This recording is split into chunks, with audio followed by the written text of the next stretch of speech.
What's good, Green Screen Entertainment fans? Your boy Jay Green is back. This time I'm bringing you my review for Marshall. Now this movie was directed by Reginald Hudlin. It stars Chadwick Boseman, Josh Gad, Kate Hudson, James Cromwell, Dan Stevens, and Sterling K. Brown. So for those of you out there who have no idea what Marshall is, who he was, and what this film is about, it is basically following the earlier life and times of Thurgood Marshall, a phenomenal lawyer who ended up being the first African-American Supreme Court justice, but in his earlier career was working with the National Association for the Advancement of Colored People, the NAACP.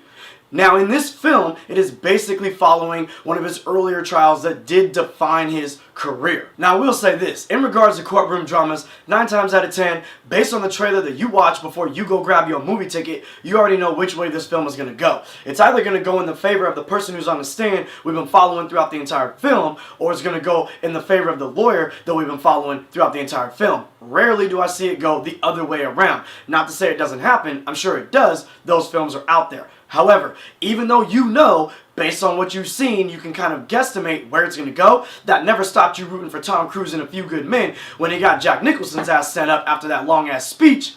And that didn't stop you from rooting for Jim Carrey to get his family back in Liar Liar. Now with that said, even though I could tell where this movie was probably going to go based on the trailers that I saw and what undertones it might have given the time that this story actually took place, I was thoroughly entertained and definitely invested all the way throughout when it came to the characters, the story, and even the twists and turns that they gave us throughout the film. I really enjoyed the direction of this film by director Reginald Hudlin. Now, I never really heard of this guy before, and if I had looked up some of the things that he came out with before I saw this film, Boomerang, House Party, and The Ladies' Man, I might not have realized how much he could have gotten out of Chadwick Boseman, Josh Gad, Kate Hudson, and everybody else that was a key player in this film, because he got great performances from them. And this is also a movie that has essential character development. What I mean by essential character development, up front at least, is that in the beginning, you know what you need to know about the characters to allow the story to move along. However, the way that Reginald Hudlin directs his film,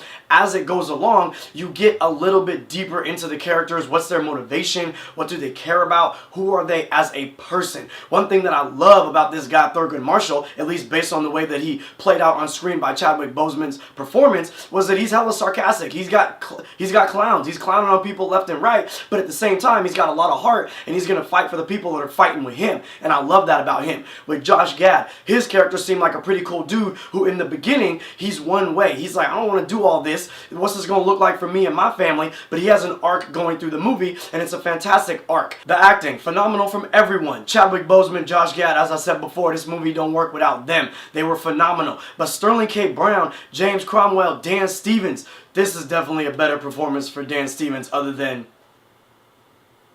Dan Stevens basically plays the villain lawyer in this movie, and James Cromwell, he's the judge. You got Sterling K. Brown, a phenomenal performance. Sterling K. Brown, I really hadn't heard much of him before this film, but he's definitely on my radar now. He gives a phenomenal performance in this movie. He's fantastic. There's a little interaction with all three of these cats. Sterling K. Brown is on the stand. They're asking him questions. It's very reminiscent of A Time to Kill. Also a phenomenal film with Matthew McConaughey and Sam Jackson, came out way back in the day. Great movie. If you haven't seen it, check that shit out for sure.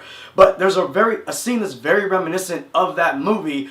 And to me, this scene and the way it plays out when it's all said and done is almost more powerful than that infamous scene in A Time to Kill. Look guys, I'm going to leave you with that. As I said before, in the trailers you can see a whole lot of stuff, and I don't want to say too much. I want you to go in as fresh as possible. Now as I said before, Thurgood Marshall, he went a long way in his career.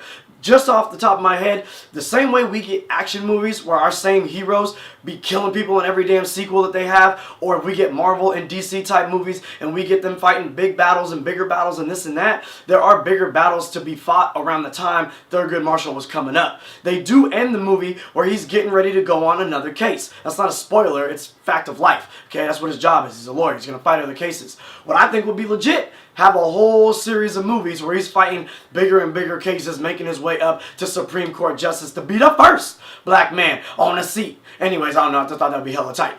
Bottom line is, I hope I gave you enough insight to check this movie out. Go check it out. It's well worth a watch. And it's also something that they didn't show us in school. You know what I'm talking about. Hidden Figures was the same thing. That was a great film. Check this one out. Yo, while I have you here, do me a favor. Like, subscribe. Yo, boy, I'm out.